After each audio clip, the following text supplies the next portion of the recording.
We vervolgen met de klas die Joel gaf op 27 april 1957, pound 5 van de 1957 London Class, getiteld Spoor 1, Transition from Humanhood.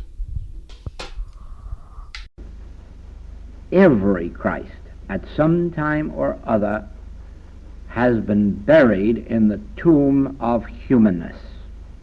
Every single one. And no one knew, no one of the spiritual saints or seers of the world knew that they were to become.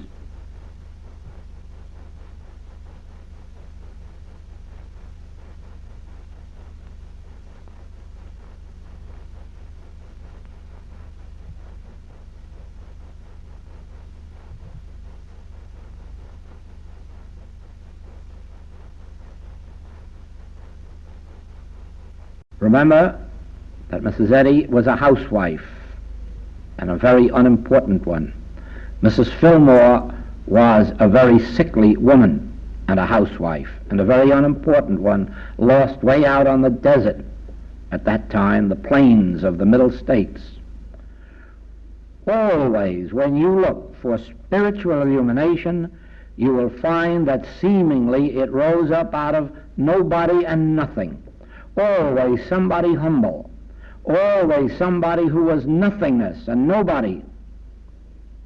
And then came the light, and it changed. And so it is that we don't know who in this room or the next room is that person who at the moment is hidden under sin or disease or poverty. I'm sure that very few in his days of drunkenness and drugs recognized your Mr. Thompson, Francis Thompson, as a mystic. And yet there it was, hidden all the time under what the world called depravity. The light, which is God, the light, which is truth, is within us. And it makes no difference if we're saint or sinner. It makes no difference if we are high or low. It is there. What is determined, or what determines the light outflowing, is the degree of that which Browning said, opening out a way for the imprisoned splendor to escape. And that has its beginning with our principle, to him that hath. If you will acknowledge that you have the light of Christ, the light of truth, at the very center of your being, and then devote your days and your nights to opening out a way for it to escape, you will be on the right path. If you want to write a book, acknowledge that God, which is your very own consciousness, has every book that has ever been written or ever will be written, and that it is available to you. And as you turn within, the day will come when your particular book of life will come forth. It isn't always necessary to try to publish the first book that comes out. But it is necessary to keep turning within in the realization there isn't a one of us that hasn't a book of life within ourselves, and a book of life that would benefit somebody, not merely give them joy, but give them benefit and help them on in their struggle. But your book must reveal that the kingdom of God is within you, and that it's you that must struggle with yourself, not to acquire light from somebody else's lantern, but using all the available helps that other saints and seers and sages have left for you. Remember that they are only for guides and for inspiration. You yourself must let your original word come from within your being. And so it comes when we come to the subject of spiritual healing. Now, we have had these sessions on knowing the specific truth. But if you will remember, or listen again to these tapes, you will hear that I said that these are not the words that you actually should use in your healing work. They are the words that came to me. When you are called upon to heal yourself or another, I of my own self can do nothing. I of my own self do not know how to pray. Therefore, Father, I turn to you. And you will find that the necessary treatment will come forth from within yourself. It may be a passage of Scripture that you know. It may be something from the metaphysical writings with which you're acquainted, or it may be something that has never before been heard on earth or written on earth. The main point is this: never approach healing work as if something that you know or something that I taught you was of any avail, because I tell you in advance, it isn't. Knowing the letter of truth is knowing the principles of life. But when you sit down to a specific case, you need a specific truth to come through. And as you learn to sit and listen, it will come through. And it will be the Word of God, and it will be quick and sharp and powerful, and it will do the work whereunto it is sent. It will not return void. Now, there will come a time in your experience, but I say this to you, it will only come after you have healed at least 1 or 2 or 3,000 cases. There will come a time when you will not have to give even a spiritual treatment, except in rare cases. When spontaneously you find yourself living and moving and have your being in God, and that alone is the treatment. Just the mere fact that you're around is the treatment. Or the mere fact that you're contacted by cable or telephone is the treatment. You will have hundreds of cases where letters will be sent to you, cables will be sent to you, and the healing took place long before you received them. And the reason is that you're no longer a human being living in a human world of time and space that has to be contacted at a certain date or a certain hour. You will have outgrown that and expanded into the divine consciousness, and then anyone who contacts you will not have to come to your physical attention. They will have their need met by contacting that part of you which is your divinity. But I say to you, that happens only to those of expanded spiritual consciousness, those who have demonstrated that consciousness by countless healings. In the beginning, I will tell you this little history, that in my first year of practice, a case came to me of tuberculosis, and it was my first case.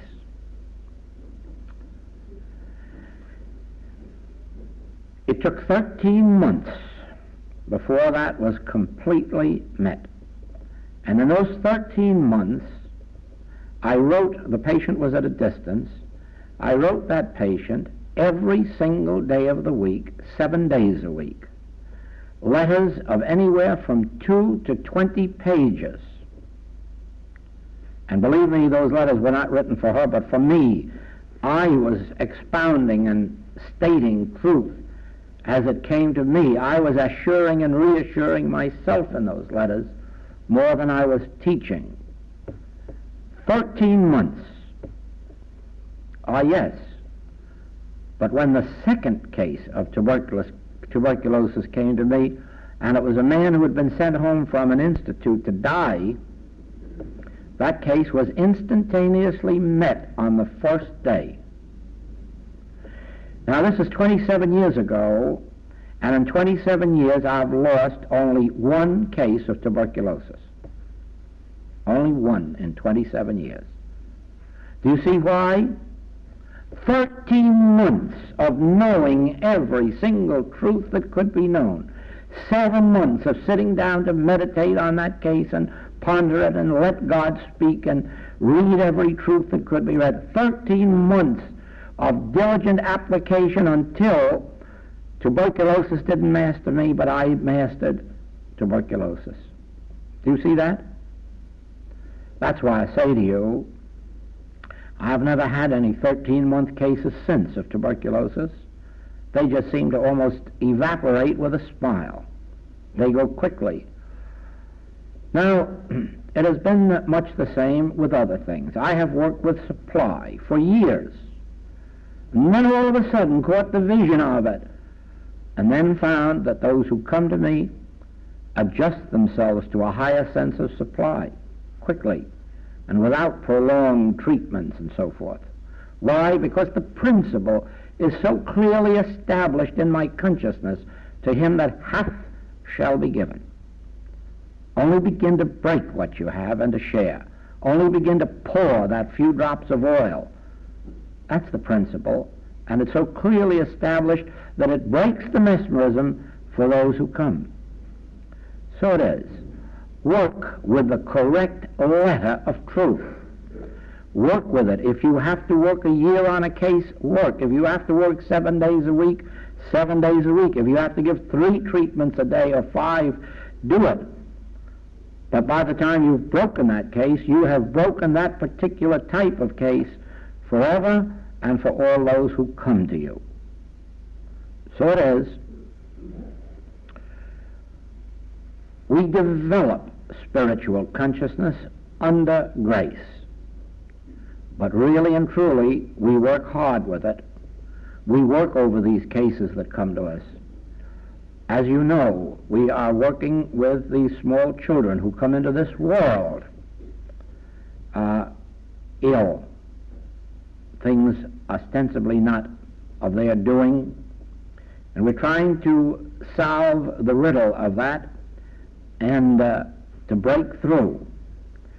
And I don't mind telling you, it's hard work. First place, I worked alone for several years with very, very mediocre success. And then I was joined by my wife and Mr. Nowell, and the 3 of us have been putting in hours at a time. Each one of us, when we're alone or when we're together, working over, taking these cases apart in our own mind, doing whatever God leads us to do, to the point where we can break through. And there's a question here, are we meeting with some success? I'm very happy to tell you that we are meeting with some success. I have one boy, and in the last 3 months he has been taken out of a complete state of cerebral palsy to where he can go to school. And our Miss Graves tells us over here that another child or 2 children have been removed from the mentally deficient class and ready for schooling. Yes, we are beginning to break through. But don't think we're breaking through just because there is a God sitting around. We are breaking through because we are working hard under the grace of God to bring through the light of God on these subjects. This is really and truly not a work for people who want to sit around and say, let God do it.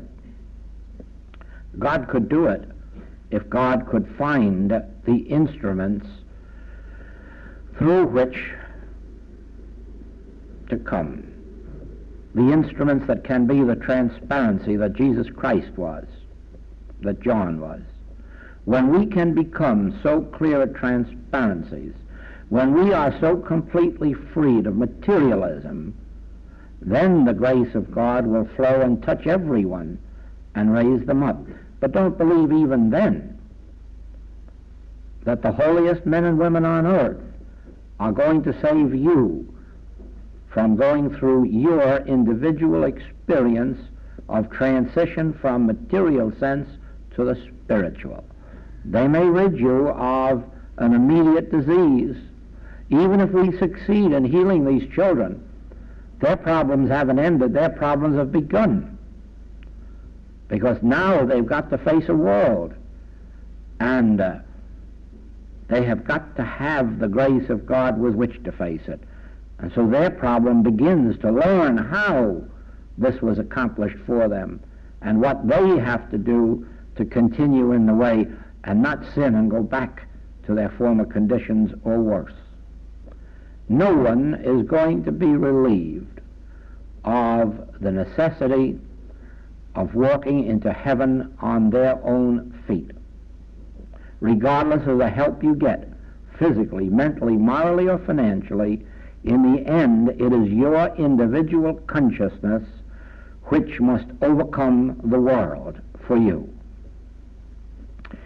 We are praying, and some of you already know this, we have small groups praying around the clock. That means that there is no single hour of the day or night when some infinite way group somewhere isn't praying on the matter of world government and world peace. But don't think that that little group is going to prevent the rest of the world opening themselves up to spiritual consciousness. Oh no, the result of our prayers is not going to be relieve them of their responsibility, but to make them aware of the responsibility that is theirs. Our work won't set anyone free of the necessity of praying, but our work will open consciousness to the greater need of prayer, the greater power of prayer, and, in some degree, the proper way to pray. Would you please tell us how we can help the animal world so as to free them from the terrible injustices which seem to be imposed on most of them? And so I'll answer two questions at once there. You might as well make up your mind to it. The animals are the victims of human consciousness. So there is no way to help the animals except improve human consciousness. And human consciousness is improved by prayer. Now, there are two ways of contributing to the help that can be given to the animal world. One is to engage in some human activity that is intended to help, some humane activity. And the other is to spiritually pray. Animals are the victims of human consciousness. You will watch that as long as we kill animals, animals will kill each other. When we cease killing animals, there will be no longer any killer consciousness in the animals, and the lion will lie down with the lamb, and the lamb will lie down with the lion. Do you not see that? How can you expect animals to be free of that consciousness while we are still at the stage of legalizing killing ourselves? How can we do that? How can we do that while we believe that there's some benefit to be gained by killing our neighbor across the border? How can we stop the animals from being a victim of that same? We haven't freed our own children from that injustice. How are we going to free others? We haven't freed ourselves of that. So the first one to start with is me.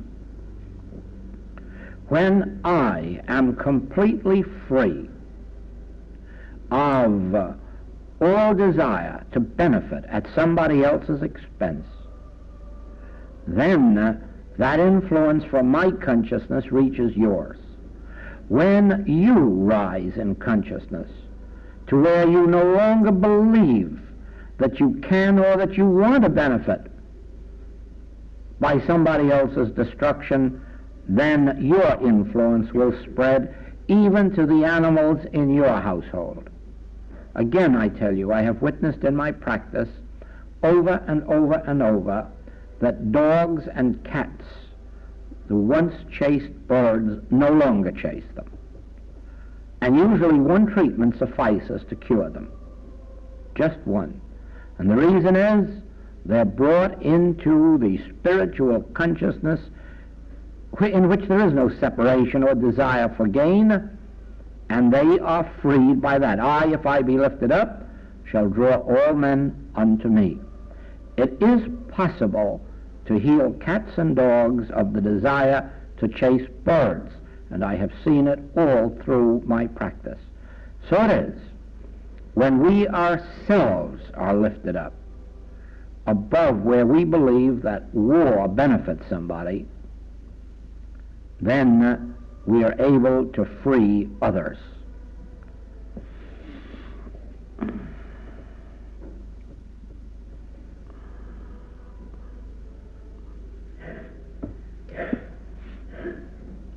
You stress continually in your writings and recordings that we must forgive enemies, yet God, being love and all power, can have no enemies. That's right. And when you have risen to God, being, you will also have no enemies. But since there isn't anyone in this room who has risen there, you and I, we are all entertaining some belief of enmity.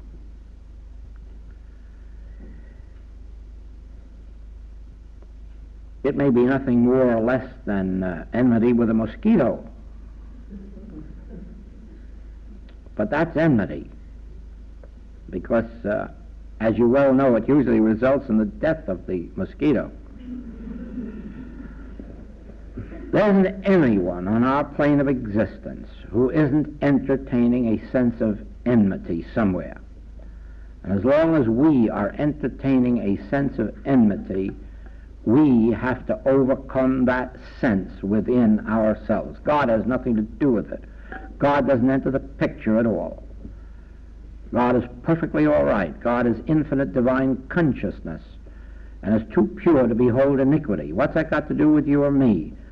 Why do you think we're in this room? Because to some extent we all believe in sin, disease, or death, and we're here trying to find a way out of that dilemma. Every single one of us, in some degree, is entertaining the belief in or fear of sin, disease, death, lack, limitation, or war. And there's no use sitting around saying that God knows nothing about it. We do. And that's why we are here. And we are here because we entertain a false death, lack, limitation, or war. And there's no use sitting around saying that God knows nothing about it. We do. And that's why we are here. And we are here because we entertain a false sense of God and of man. And we are here to have that sense corrected. Indeed, it is true. God is pure being, too pure to behold iniquity. And we are here for the one express purpose of attaining God realization. And when we have it, we will have no enemies to forgive.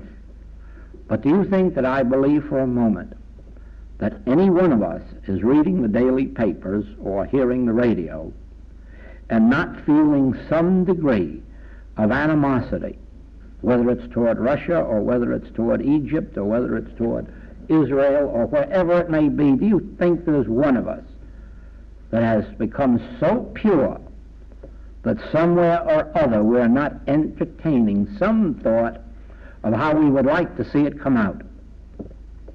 God isn't. God is too pure to behold iniquity. And in God consciousness it isn't even taking place. To God we are all one. But just remember this, that you and I are growing to that perfect measure of manhood in Christ Jesus. In our spiritual selfhood we are that. But in attainment, we are not that. In development, we are not that. But at least we who are on the spiritual, metaphysical path, we know the goal. We're probably the only ones on earth who know it. We know the goal. The goal is the attainment of our Christhood. The goal is the attainment of the realization that now are we the sons of God. That is our true estate now. But we will only realize it when our development is so pure that out of this world we will be called to the peace table or the war table, and our influence will be felt. You will know then that we are attaining God consciousness in the degree that we are called into capital and labor cases, that we are called into government cases, that we are called into national or international cases. You will know by those signs that we, some, are attaining that degree of God consciousness and can sit there with enemies on this side and friends on this side and say, no, we are one. Now that day is rapidly approaching. It is already in effect in a minor degree. Already our voice is being heard in capital and labor cases. Already our voice is being heard in the councils of government. Already our voice is being heard in churches and in hospitals. But it's just a whisper. Will you please define exactly what you mean by the words correct letter of truth? Yes. What I've been saying to you today, you cannot in one breath say that God is all power, and then in the next breath say, I wish I knew some truth to remove this error. Now there are people trying to work with 2 or 4 or 8 different metaphysical teachings. And in one breath they're saying God is love and God is all in all, and then in the next breath they're sitting down to do protective work from the devil or mortal mind. There are people who are working with a spiritual truth such as the infinite way, and then in the next breath saying, oh, but there's a mental cause for a physical disease. But you see, that's not what I mean by correct letter of truth. When I say correct letter of truth, I mean this. If you are on the material plane of consciousness, then the correct letter of truth is the best doctor or the best surgeon or the best something or other that you can get. If you are on the mental level of truth, then find the very best practitioner who knows all about mental cause and physical effect and work with that one on that level. Don't go around, though, and find one that's working on one page on that level, on another page on another level, and sometimes on the same page having both levels. Find the one that sticks to mental causation, and you have the correct letter of mental truth. But when you come to spiritual truth, your correct letter of truth is the way you are finding it in the Infinite Way writings, based on God as the essence, presence, power, law unto all effect, and standing on that in spite of appearances, giving no power to effect, whether it's a mental cause or a physical cause. So on each level there is a correct letter of truth, and on each one you find that which suits your particular thing.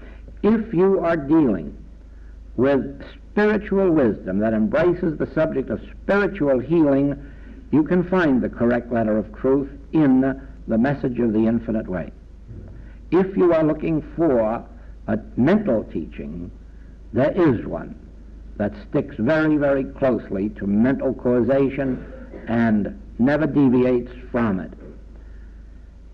And I'm sure that on the material level, you can also find the right surgeon and the right doctor who knows exactly what's right in accord with the material knowledge. And that's what I mean by the correct letter of truth.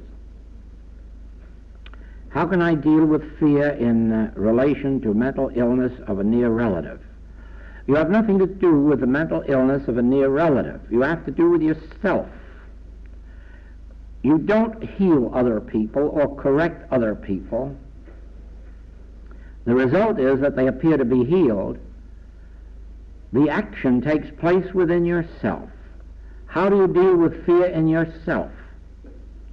When you come to the place of realization that nothing has power but God, you have overcome fear. When you have overcome fear, those around you will respond to it if they are receptive. If they are not, there's nothing you can do about it, but let them live their own lives, because the Master was very clear on that. I have come to those of my own household. In other words, I can't travel around Rome or Egypt. I can't travel around among the scribes and the Pharisees. The Master had to hold himself to those who are bent on spiritual path. So it is with us. We can't go into the hospitals and heal everybody because we'd like to see them well. We can't even heal our own relatives just because we'd like to see them well. What we can do is study, learn, rise in spiritual consciousness until we've overcome our own fears, and we will then find that we've healed most of them. But those that we haven't will have to go their own way. Can taking Holy Communion help? Well, I'm not in a position to say yes or no. I can only say anything helps in which you can have faith.